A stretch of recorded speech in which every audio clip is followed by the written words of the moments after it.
Mitchell Starc ने भी Pakistani left arm fast bowler Wasim Akram, the great Wasim Akram का रिकॉर्ड तोड़ा है, becoming the leading wicket taker in test cricket as a left arm fast bowler. उनसे एक सवाल हुआ कि हाउ डू यू फील, कि मतलब आपने रिकॉर्ड तोड़ दिया है द ग्रेट वसीम अकरम का, so how do you feel about that, तो हाउ हम्बल ही इज। उसने कहा कि मतलब I still feel like that Wasim Akram से बेहतर कोई नहीं हो सकता and he still the pinnacle of left arm fast bowling in test cricket. तो the way he was talking about Wasim Akram, इतना शानदार बॉलर होने के बावजूद भी जितना ये हम्बल है, that is amazing. And then Wasim Akram ने भी उनको बड़ा अप्रिशिएट किया। एक्स पे मोहम्मद वसीम जो हमारे एक्स चीफ सेलेक्टर हैं पाकिस्तान के, उन्होंने कहा कि भाई पाकिस्तान अगर इसका आधा भी सीख लेना जो मिचेल स्टार्क कर रहा है तो पाकिस्तान की फास्ट बॉलिंग डिपार्टमेंट के बहुत सारे मसले हल हो सकते हैं। लेकिन ये वही बात है ना कि जो इंसान लॉन्गर फॉर्मेट्स को लेकर सीरियस है वही इस तरह के काम कर सकता है, वही इस तरह की फीट्स अचीव कर सकता है। अनफॉर्चुनेटली पाकिस्तान में तो फास्ट बॉलर्स कहते हैं कि हमने टेस्ट क्रिकेट नहीं खेलनी, हमें वाइट बॉल में ही महदूद रखो, वाइट बॉल में भी T20 तक महदूद रखो, क्योंकि ओडीआई और टेस्ट हमसे नहीं खेला जाता। अभी एक का नाम भी मेरे जहन में और मुझे पता है, लेकिन मैं उसका नाम नहीं लेना चाहूंगी।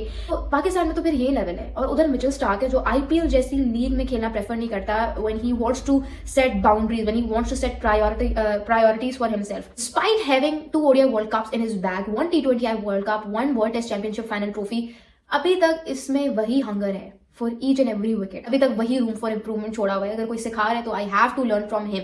ये नहीं कि मैं कह दूं कि मुझे ज्यादा पता है, मीडिया वालों को कुछ नहीं पता, फलाने को कुछ नहीं पता, या मैं ग्राउंड में जवाब दूंगा, या मैं ये करूंगा या मैं वो करूंगा। इस तरह की तो कोई बात है ही नहीं मिचेल स्टार्क के साथ। कुछ ऐसे भी फास्ट बॉलर्स होते हैं जो टेलेंडर्स की विकेट्स लेकर अपने आप को पता नहीं कौन सा तुरम खान समझ रहे होते हैं, सो ऐसे जैसे बहुत ही कोई तीर मारा हुआ है, टेलेंडर्स की विकेट स्टैट पैड करना, फिर इंटरव्यूज ऐसे ऐसे देना कि जी पता नहीं उन्होंने खुद क्या ही उखाड़ लिया था, एंड देन शॉर्टर फॉर्मेट के क्रिकेट को प्रायोरिटाइज करना, not to just play the longer format. आप देखो कि व्हाइट बॉल, कुछ अर्सा पहले तक तो मिचेल स्टार्क को व्हाइट बॉल का ही लेजेंडरी बॉलर समझा जाता था, लेकिन जितनी मेहनत इसने अपने ऊपर की है that is commendable, and specially in the absence of 2 amazing fast bowlers, यानी कि रीढ़ की हड्डी जिसे कहा जा सकता है ऑस्ट्रेलिया की फास्ट बॉलिंग का, Josh Hazlewood and PAT Cummins, उनकी एब्सेंस में इस लेवल का परफॉर्म करना। जब स्कॉट बोलैंड उस लेवल की बॉलिंग नहीं कर पा रहा जो बेन डॉगेट है और जो एक माइकल नेसर खेल रहा है, उनकी आप पेस उठा के देखो, क्या उनकी पेस है 125 to 135 and nothing so exciting about them as well. To turn 36 in January,